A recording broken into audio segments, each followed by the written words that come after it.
Her quarry was only one of the many targets she'd hunted for the past several months. She'd helped expose bureaucrat and political candidate Kendall Voorhees' identity as a Mark IV android.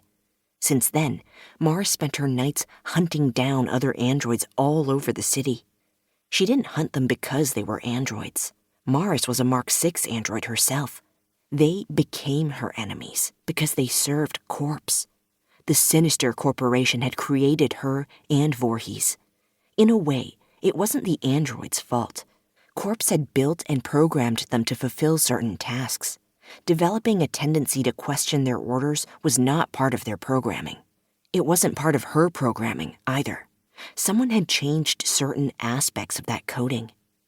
In the end, C.O.R.P.S.E. betrayed and murdered Tina Harrington, the assassin Mars was modeled after.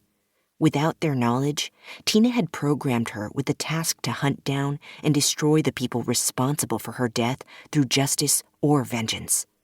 Tina's death left Mars waging war on C.O.R.P.S.E. in every street of Nuevo Diego. She hunted everywhere, from this prosperous neighborhood to the crime-riddled streets of her home in Pueblo de Pero. Her quarry consisted of Mark III, IV, and V models in all shapes and sizes.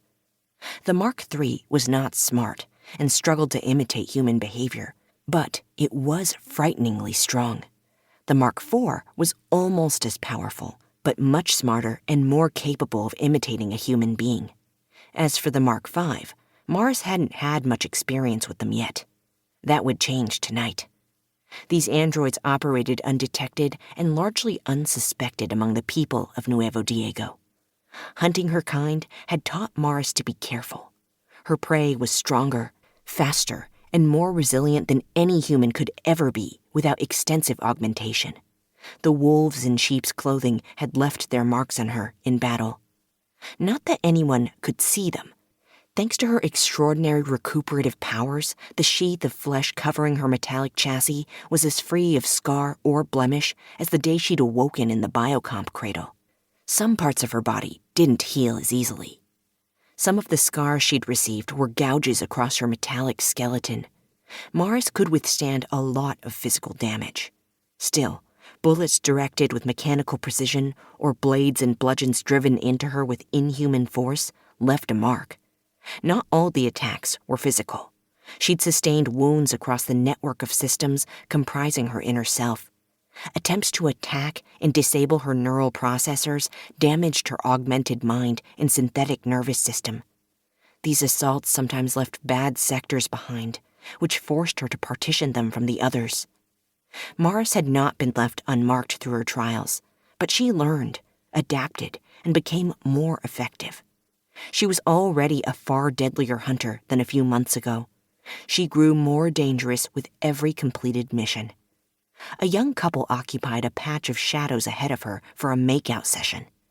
Rather than interrupting, Mars slipped around them to get to the next pool of darkness.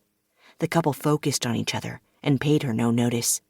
A small girl glimpsed her skull face before Mars faded into the night. The girl clutched her mother closer in instinctive fear.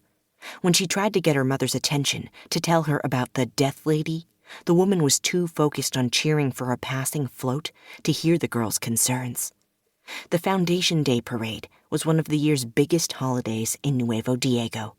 It was also one of the few events loud and distracting enough for Mars to creep up on a target as attentive and alert as the one she approached. This was why she flowed between patches of darkness. Her approach must be unnoticed by her quarry and the surrounding crowd. Any hunt was dangerous. That was the nature of a hunt. Mars had learned that she couldn't afford to be as reckless as she might like, since she lived in disguise among so many human beings. In her experience, a spooked herd of humans was perhaps the most dangerous force on Earth. In certain parts of Nuevo Diego, a blaze of gunfire on a crowded street would be unwelcome, but not necessarily unexpected. It was a regular occurrence around Pueblo de Pero in the Rust District. Here, in the Primo Verdana district, it would bring teams of law enforcement and personal security crashing down on the shooter's head in seconds. For all her abilities, Mars wasn't invulnerable to human violence, especially from the better-armed members of